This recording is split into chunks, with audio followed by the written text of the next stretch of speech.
What's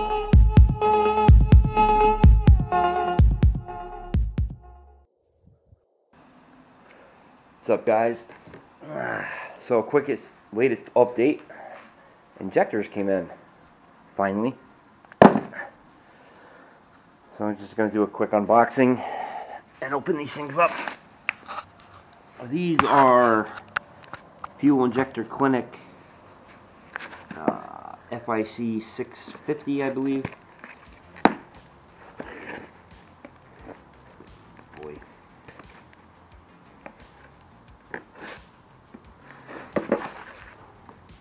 Wow.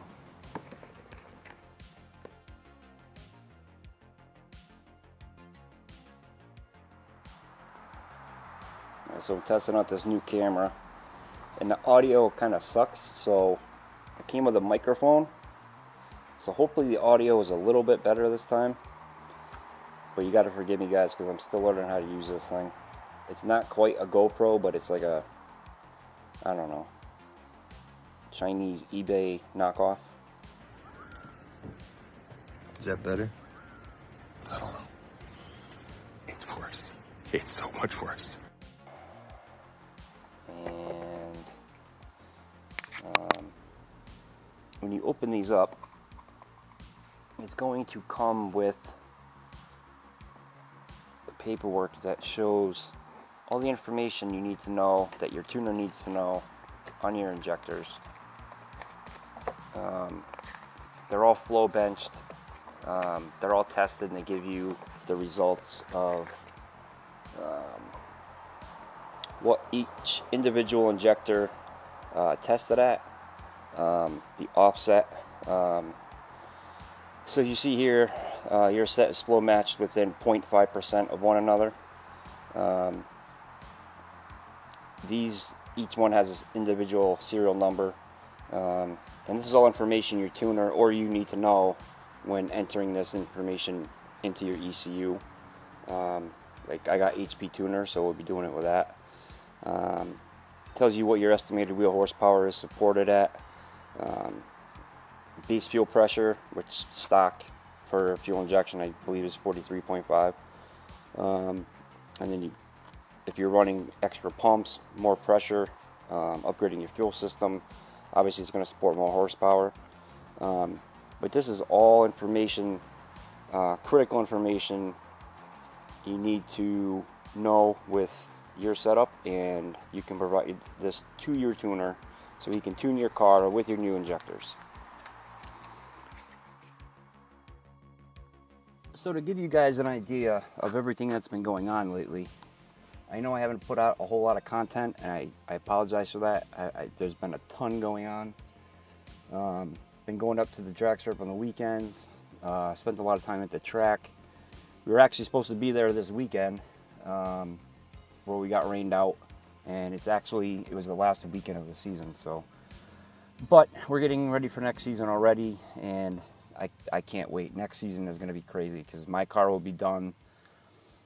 Michelle's Nova, old Rusty, is getting a trans brake, and I think they're going to do a disc brake conversion on the front, because it really sucks when you're trying to foot brake at the line and not overcome the drum brakes. It does have a line lock for doing a burnout, but the car's going to be way more consistent with a trans brake.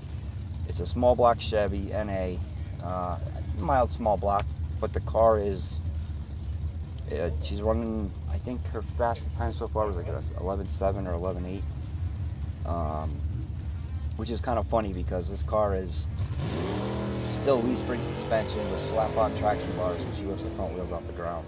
The car, and she had been sitting. We were afraid if it was going to turn over or not. All the tires were dry rotted. The exhaust the headers were a little rough, rust-wise, so we got brand new ceramic coated headers, brand new slicks in the back, brand new skinnies in the front, brand new carburetor, electric fuel pump, new shifter, new fuel cell, new fuel lines. Played with the timing a little bit. And that car is like the perfect platform to learn how to race because it's so simple. It's automatic. There's no trans brake. And you're not running an electronics class. There's no delay box. You're just focused on launching, which is great. It's a great jumping off platform. Like, sink your teeth into drag racing, get used to the car and used to the shifting and what to do, what not to do. And then Terry, after him and I ran the first weekend, we were hooked. So Terry wanted to get his own car. And he looked around for a while on like racingjunk.com. Talked to a couple people. There was one car he was looking at and another guy had already. Terry was like the backup. If it fell through for whatever reason, Terry probably would have bought the car, but it didn't work out, which all worked out in the end anyway. So he found a car down in Pittsburgh, and we're in Connecticut, so that's probably like a 10-hour drive. I literally got out of work Friday night. We were doing a job up in New Hampshire.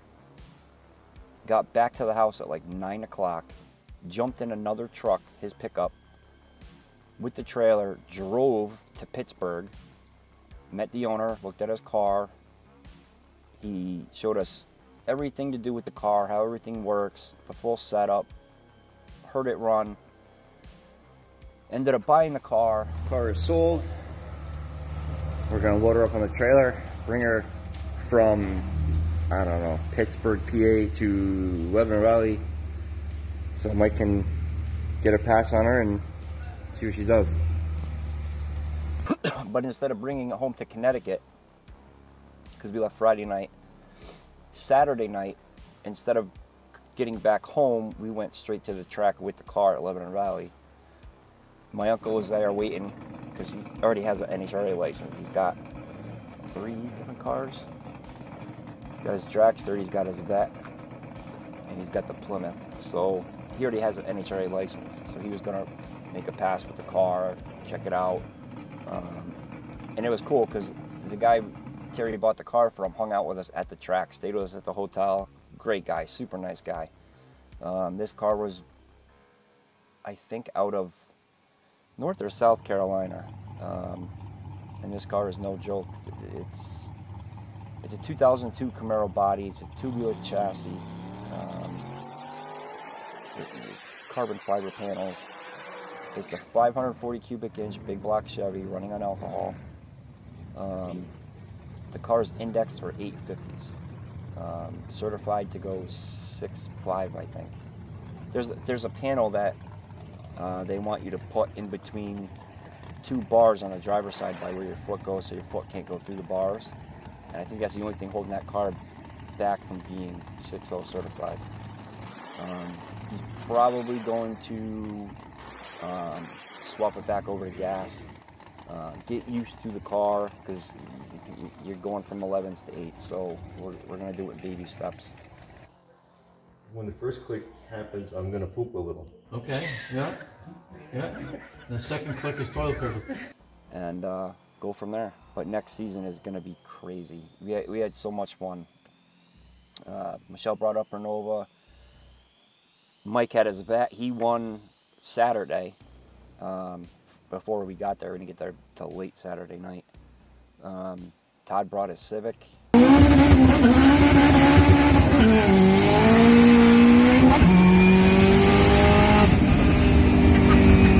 About it, when you're at the drag strip, there's a camaraderie, like a brotherhood. You know, you got your car up, someone will walk by and be like, "Oh, yeah, what's going on? If you need one, I got one in my trailer. I got one in my truck, or you can take the one off of my car." It's awesome. You get your camper, you're in the pits, everybody races all day. You come back, everybody cooks out, has a campfire, telling stories, laughing. Whammy!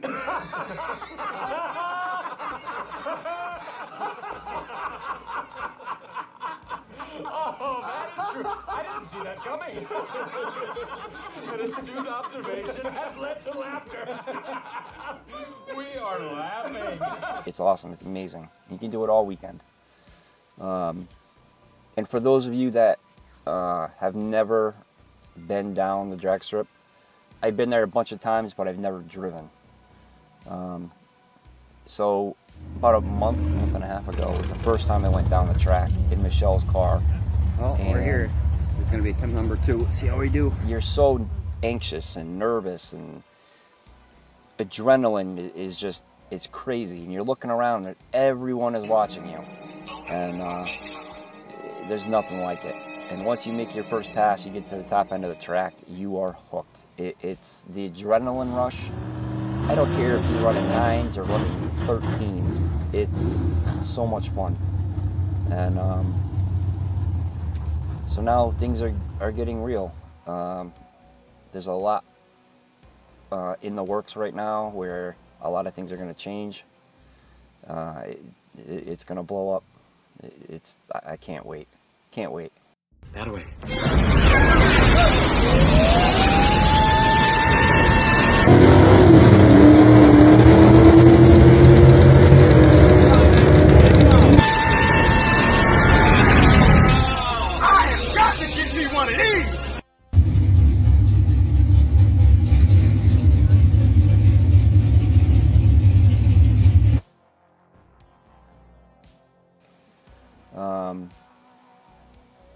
So anyway, the next video I'm going to do is just to let you guys know, because a couple people commented on this and asked.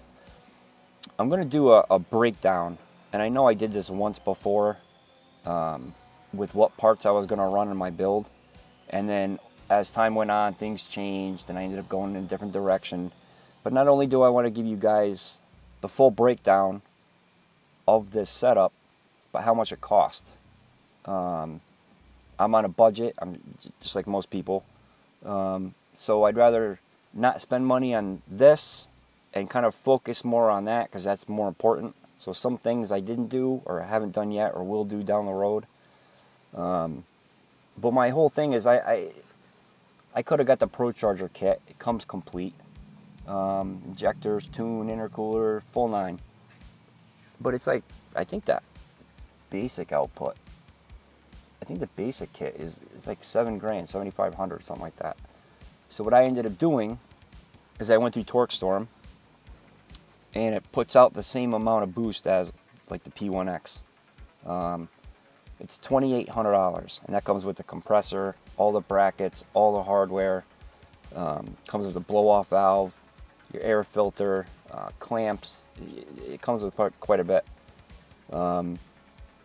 And the money that I saved in that is how I was able to get more parts. So in my mind, instead of spending $7,500 and having just a supercharger, I'm spending the same amount of money, give or take. I think I'm closing in on $7,500 now in parts. But you have a supercharger making the same power, 4-core intercooler, a serious supercharged blower grind cam, sniper intake, meth injection. I'm not knocking Pro Charger. I love those guys. For me, like I said, I'm on a budget and I'm trying to get the most bang for my buck. Even my injectors, they were brand new, still sealed in the case, and I got them for like $225 cheaper than if I had bought them outright, and they're still brand new, never even taken out of the box, still had the seal on it. The throttle body, that's like $540. I think I got that for $300. It was like an open box thing. So I try to save as much money as I can where I can, and try to make my money go further. And another thing that I'm in the process of learning about this. So for you guys out there with a 6-speed, if you're running an NM6, the TR6060 transmission, there's a guy I follow, a lot of you guys probably follow him too. He's blown up on YouTube, Gavin from It's Just the 6. His buddy Sean, who also has a channel called NXT Shift, created this solenoid valve body setup with 2 solenoid valves on it. He calls it a Mansbrake, and what it does is it works like a line lock, but instead of locking your brakes, your front brakes, it holds your clutch pedal in place. So it goes between your slave cylinder and your brake booster, and what happens is when you're at the line, you can come off the clutch just enough to preload the suspension. You hit the button. From there, you take your foot right off the clutch pedal and it doesn't move. It stays right where it is. You can then take your foot over to your brake to keep you from rolling. Come up on the throttle, now you come up on the two-step. And what's great about that is that it'll help your reaction time, because you're letting go of the button just like you would a trans brake on launch. You get a better ET, you get a better reaction time, you're more consistent, your ETs are more consistent. It does slip the clutch, but you're going to probably slip the clutch anyway, because either you're going to come off of idle or you're going to come off dumping the clutch, which you don't want to do because you're going to break parts. So I think it's kind of a genius thing. I love the idea of it. And now this version 2 he's working on, you can actually bump in like a turbo car. You can bump in. It comes with a digital control box. You can type in your ET and all that. It's fully adjustable, so you can adjust how quickly or how slowly the clutch releases. I think it's great. I'll put a link in the description. You guys can check it out. So that's coming down the pike. Hopefully, he's still working on version 2, which is probably the one I'm going to want. But I think it'll be released sometime over the winter. We can get it in the car and try it out. It's going to be a big learning curve because I'm going from a bone stock RT, and I'm not just doing little things here and there. I'm taking a lot and throwing it at the car all at once. Supercharger, cam, intake, headers, method injection, the full 9. So this is going to be quite the learning curve, but next year I want to have the ability to go to different events. Yeah, I'll go to my my local track, but I want to go to all the Hemi events. HHP puts on a lot. MMX puts on a lot. Holley. You got Challenger Fest.